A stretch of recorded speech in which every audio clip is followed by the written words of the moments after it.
Good afternoon, students. In previous lecture, we discussed some basics of the Cold War, which was a rivalry between the two great powers, US and USSR. Today, we discuss the next topic of chapter, the era of Cold War, and the topic is Cuba Missile Crisis. Cuba missile crisis. और Cuba missile crisis किस year में हुआ था? 1962। ये most challenging year था during the cold war when the two great powers faced each other. क्या हुआ, कौन कौन से इंसिडेंट्स हुए और किस तरह से पीसफुली सॉल्यूशन हुआ, उसके बारे में आज हम डिस्कस करेंगे। तो first of all, Cuba missile crisis के अंदर, क्यूबा मिसाइल क्राइसिस, इसमें 3 कंट्री इंगेज थे। ये पहले आपको लर्न करना है। सबसे पहले था यूनाइटेड स्टेट्स ऑफ अमेरिका, दूसरा आपका क्यूबा, और तीसरा आपका USSR. You must know about the heads of these 3 different Nations. US के उस समय जो प्रेसिडेंट थे वो कौन थे? John F Kennedy, John F Kennedy. Cuba के कौन थे आपके? Fidel Castro, Fidel Castro. और यूएसएसआर के कौन थे आपके? Nikita Khrushchev, Nikita Khrushchev. Cuba missile crisis took place in which year? In 1962. Actually, the 3 countries were the part of Cuba missile crisis. USA, the leader of capitalist world; Cuba, which was the ally of USSR in 1962; and USSR, who was the head of the socialist world. Actually, what happened in 1959? Actually, in 1959, Fidel Castro, 1959 में क्या हुआ? Fidel Castro ने एक government थी, Batista government. कौन सी government? Batista government. उसको overthrow कर दिया और राइन ऑफ पावर को अपने हाथों में ले लिया। बिफोर 1959 अमेरिका ने क्यूबा के अंदर बहुत ज़्यादा इन्वेस्टमेंट कर रखा था और वहाँ पर कैपिटलिस्ट मॉडल को क्या किया गया था? फॉलो किया गया था। लेकिन जैसे ही Fidel Castro became the head of Cuba, he followed the policy of socialism and became an ally of USSR.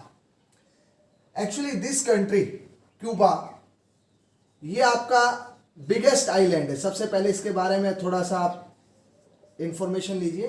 Biggest island of West Indies, biggest island of West Indies. दूसरा, इसके क्यूबा की जो डिस्टेंस है, ये coastal country है USA का, just 140 kilometre है। ये भी आपको पता होना चाहिए। और क्यूबा के जो सराउंडिंग में आपके नेबरिंग कंट्री, वो कौन कौन से? यूएसए हो गया, हैती हो गया, ये आपके जमैका, ये आपके डिफरेंट नेशन से जो क्यूबा के सराउंडिंग के अंदर हैं, जो इसके नेबरिंग कंट्री। 1959 में क्या होता है कि फिदेल कास्त्रो क्या करता है? बटिस्टा गवर्नमेंट को ओवरथ्रो करके वहाँ के जो पावर है वो अपने हाथ में ले लेता है and follow the policy of socialism and became an ally of USSR. Okay, यहाँ तक सबको समझ में आ गया। उसके बाद क्या होता है कि अमेरिका ने बहुत सा पैसा कैपिटलिस्ट मॉडल को फॉलो करने के लिए क्यूबा में क्या कर रखा था? इन्वेस्ट कर रखा था। लेकिन जैसे ही अब फिदेल कास्त्रो ने कैपिटलिस्ट मॉडल को कन्वर्ट करके सोशलिस्ट मॉडल, क्योंकि सारे रिसोर्सेज को उन्होंने किसके अंडर में ले लिया था? गवर्नमेंट के अंडर में ले लिया था। So there was a fear in the minds of Fidel Castro, might be USA invade over Cuba and convert into a capitalist country. So Fidel Castro demanded help from USSR. अब उसने किससे help मांगी? United Soviet socialist Republic से क्या मांगी? Help मांगी।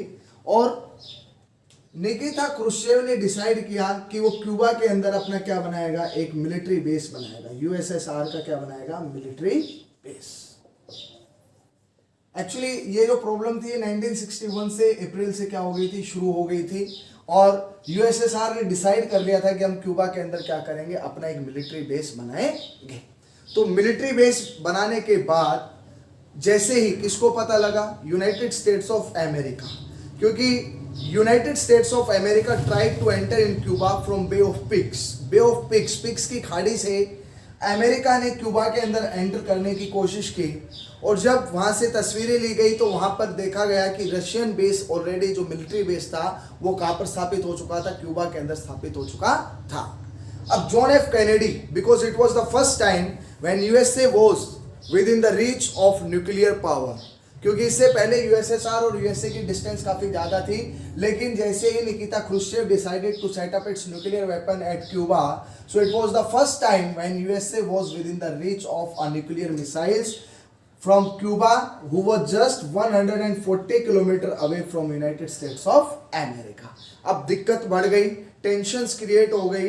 That's was the reason John F Kennedy ordered his army to get prepared and ask Soviet leader Nikita Khrushchev to remove the missiles। अब अपने जॉन एफ कैनेडी ने क्या किया, अपनी मिलिट्री को कहा कि प्रिपेयर फॉर द वॉर, किसी भी मोमेंट क्या हो सकता है, युद्ध हो सकता है। But actually John F Kennedy and his advisers they did not believe in war, because if there was a war nobody would declare the winner, because the both superpower were less with the nuclear weapons. So that was the reason that there was a warning which was given by John F. Kennedy to USSR or Nikita Khrushchev.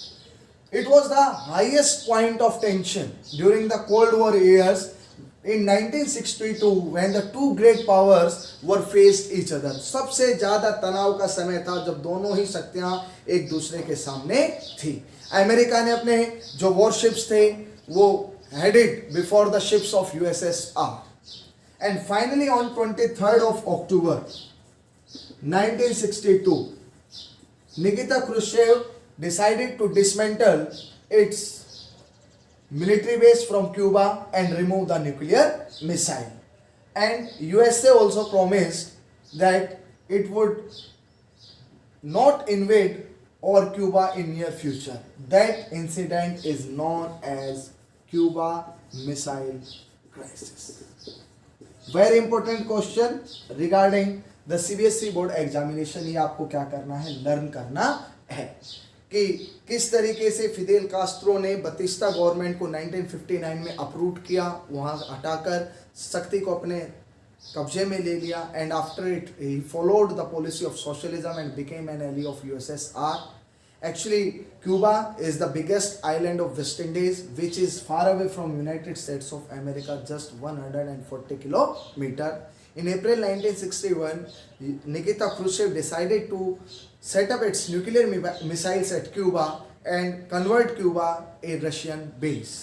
When United States of America tried to enter in Cuba from Bay of Pigs, at that time spy जो picture ली गई, जासूसी वाली जो तस्वीरें ली गई, उसमें पता लगा कि यूएसएसआर ने अपना एक मिलिट्री बेस क्यूबा में स्थापित कर लिया था, and it was the tension in the mind of John F. Kennedy, because it was the first time when USA was within the reach of a nuclear weapon. That's he decided to give a warning to USSR leader Nikita Khrushchev and remove its nuclear missile from Cuba, and finally peacefully this incident was resolved on 23rd of October 1962. This incident is known as Cuba Missile Crisis. So it is one of the important topic of Cold War. Next आपका जो topic आता है आपके NCERT book में, वो आता है emergence of the two powers और what is the Cold War. Next आपका जो क्वेश्चन है या टॉपिक है वो है what is the cold war. मैं एक बार फिर दोबारा डायग्राम से आपको समझाऊंगा कोल्ड वॉर क्या था। एक्चुअली कोल्ड वॉर का जो ड्यूरेशन था वो आपका end of the second world war से लेकर और 1991 तक चला था, ये आपको ध्यान में रखना है। Actually cold war was the tension, was the rivalry, confrontation between the two great nations USA and USSR, but did not convert into a direct war. That period is referred as Cold War. इस period के अंदर दोनों महाशक्तियों के बीच में तनाव संघर्ष का काल रहा, लेकिन वो एक प्रत्यक्ष युद्ध के रूप में कन्वर्ट नहीं हो सका और ना ही तीसरा विश्व युद्ध शुरू हो सका, इसलिए इसको क्या कहा जाता है, कोल्ड वॉर कहा जाता है। Actually, during 1945 to 1991, as you know, that the Second World War was ended with the defeating of Axis power by the hands of Allied nations. USA dropped 2 atomic bombs over Hiroshima and Nagasaki in August 1945, and USSR defeated Germany. Okay, after that, the two new great powers came on the stage of world politics. One was United Soviet Socialist Republic and one was United States of America. Okay, United Soviet Socialist Republic was the head of Eastern Bloc. Why it was known as Eastern Bloc? Because most of the European nations they sided with USSR. This was known as Western Bloc because most of the countries, Western countries, they sided with United States of America. आपको मैं Berlin wall के बारे में बताता हूं। Berlin wall जिसका जो निर्माण हुआ था 1961 में, ये आपका कंस्ट्रक्शन टाइम था और इसको टॉपल कब किया गया? 9 नवंबर 1989। एक्चुअली बर्लिन वॉल जो थी वो ईस्ट बर्लिन को वेस्ट बर्लिन से क्या करती थी? डिवाइड करती थी। बर्लिन वॉल किसने बनाई? यूनाइटेड सोवियत सोशलिस्ट रिपब्लिक ने बनाई। क्या किस लिए बनाई थी? ताकि जो माइग्रेशन हो रहा था ईस्ट बर्लिन से वेस्ट बर्लिन, उसको क्या किया जा सके? रोका जा सके। 150 किलोमीटर की इसकी क्या थी? लेंथ थी। तो ये आपका कुछ बर्लिन वॉल, ये एक हाईएस्ट सिंबल हुआ करता था ड्यूरिंग द कोल्ड वॉर। ये भी आपको क्या रखना है? ध्यान रखना है। तो क्यों इसको वेस्टर्न ब्लॉक कहा गया, क्यों इसको ईस्टर्न ब्लॉक कहा गया, ये आपको पता होना चाहिए। After that United States of America, इस पीरियड को 1945 से 1991 को कोल्ड वॉर भी कहा जाता है और एरा ऑफ या पीरियड ऑफ बाइपोलैरिटी भी कहा जाता है, जब वर्ल्ड की जो सुपर पावर्स थे उनके फॉलोअर्स बने और वर्ल्ड 2 पार्ट्स के अंदर क्या हो गया था? डिवाइड हो गया था। यूएसए ने अपना एक क्या बनाया था? नॉर्थ अटलांटिक ट्रीटी ऑर्गेनाइजेशन, जो हम प्रीवियस वीडियो में पढ़ चुके हैं, मैं ज्यादा टाइम नहीं लूंगा। 1949 12 मेंबर कंट्रीज थे। इधर आपके वार्सा पैक्ट बना और वार्सा पैक्ट के अंदर आपको पता है कि 15 मेंबर कंट्रीज थे और ये कब बना? 1955। मैंने बताया था it was a ideological war also because United States of America represent the liberal democracy and capitalism, and USSR represent socialism and communism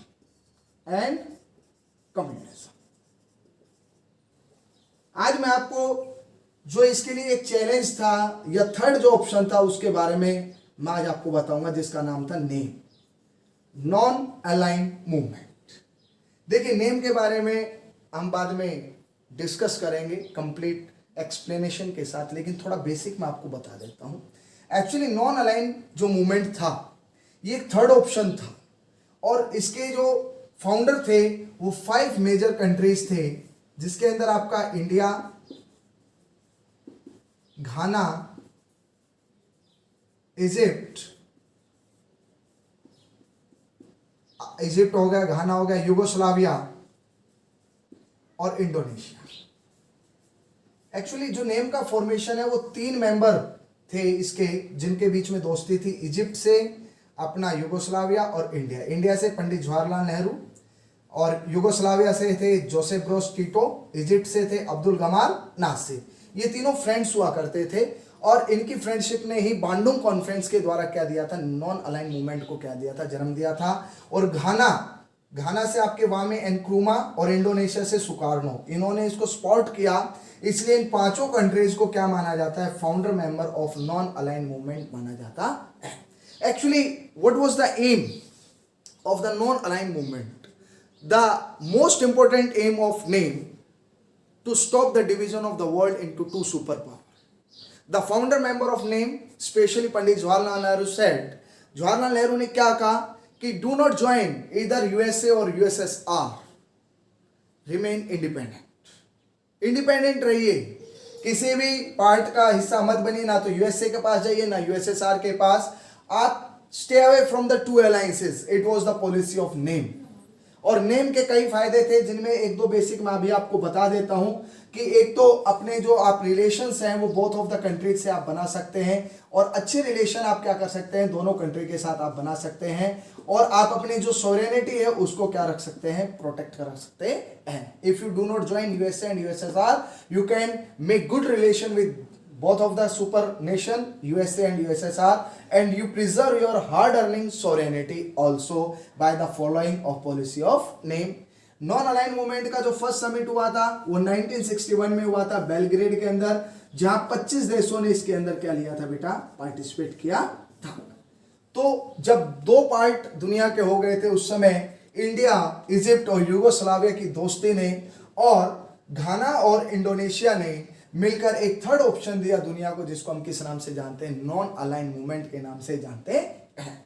तो कोल्ड वॉर में कैसे दुनिया दो ध्रुवों में बट गई और कैसे एक तीसरा ऑप्शन हमें मिला, यह भी आपने सीखा। नेक्स्ट टॉपिक में एमरजेंस ऑफ आपके जो टू न्यू पावर्स हैं उसके बारे में मैं आपको डिटेल में पहले भी समझा चुका हूं पहले वाले वीडियो में, और इस वीडियो में मैंने आपको दोबारा से क्या कर दिया, समझा दिया। नेक्स्ट आपके जो टॉपिक है एनसीईआरटी बुक के अंदर वो है आपका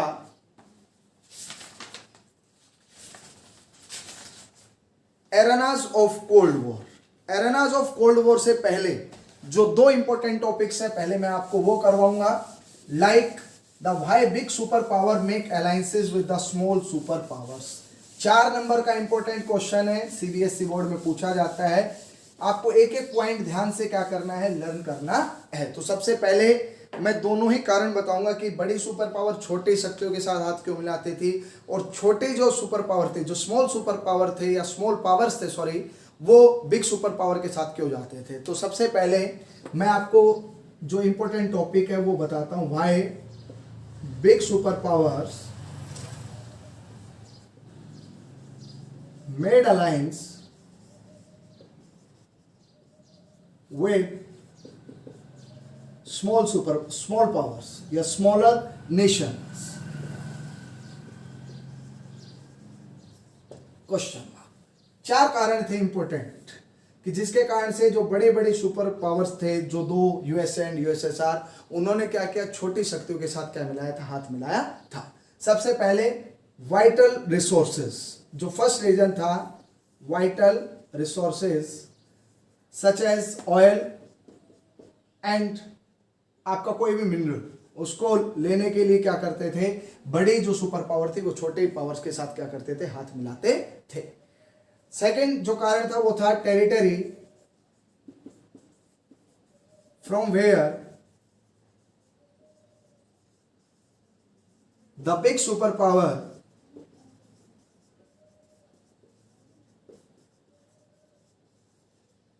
territory from where the big superpower could launch their weapons, could launch their weapons and troops। उनको वो भूभाग चाहिए था जहां से वो क्या कर सकते थे, जहां से वो अपना जो वेपन्स है उनको लॉन्च कर सकते थे, अपनी सेनाओं को दूसरे कंट्री के अंदर क्या कर सकते थे, एंटर करा सकते थे। थर्ड है spy on each other. Spy means होता है जासूसी करना। भाई उनको छोटे देशों के साथ हाथ इसलिए मनाना पड़ा, देखो क्यूबा जस्ट 140 किलोमीटर अवे था किससे, यूनाइटेड स्टेट्स ऑफ अमेरिका से, लेकिन ये फॉलोअर किसका बना, यूएसएसआर। अब आप देखिए कि यहां पर ये पास है, तो यहां जो मिलिट्री बेस बनाया था उसी के कारण क्यूबा मिसाइल क्राइसिस हुआ, क्योंकि यूएसए अंडर द रीच आ गया था किसके, न्यूक्लियर वेपन्स के। तो जासूसी करने के लिए भी क्या करते थे, जो बड़ी शक्तियां थी वो छोटी शक्तियों के साथ क्या मिलाती थी, हाथ मिलाती थी। और दूसरा जो सबसे इंपॉर्टेंट, चौथा जो सबसे बड़ा कारण था वो था इकोनॉमिक सपोर्ट। क्या था, इकोनॉमिक सपोर्ट, कि युद्ध में जो होने वाला खर्चा था उसको लेने के लिए भी क्या करते थे, जो बिग सुपर पावर थे वो अलायंस बनाते थे स्मॉलर नेशन के साथ। तो यहां पर इस क्वेश्चन को मैं एक बार से फिर आपको समझा रहा हूं कि why big super power made alliances with the smaller Nations.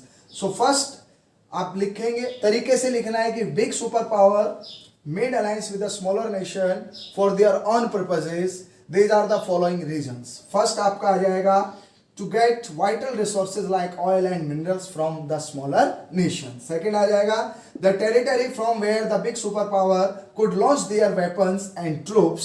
Third आ जाएगा स्पाई ऑन ईच अदर, जासूसी के लिए भी उन्हें छोटे सुपर पावर की क्या होती थी, जरूरत होती थी। और fourth, for getting economic support. These are the various reasons by which the big super power made alliances with the smaller nation.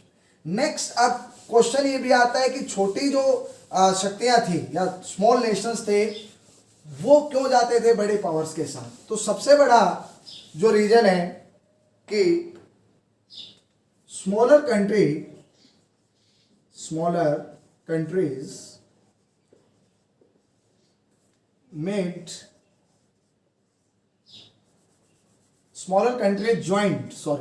joined big superpowers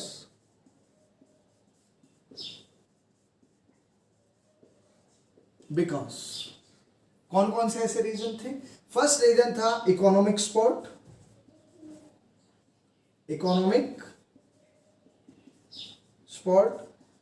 second reason था क्योंकि मोस्टली जो स्मॉलर नेशंस थे वो इंडिपेंडेंट हुए थे after the end of second world war, और उनको जो सबसे ज्यादा खतरा था वो अपने नेबरिंग कंट्री से था।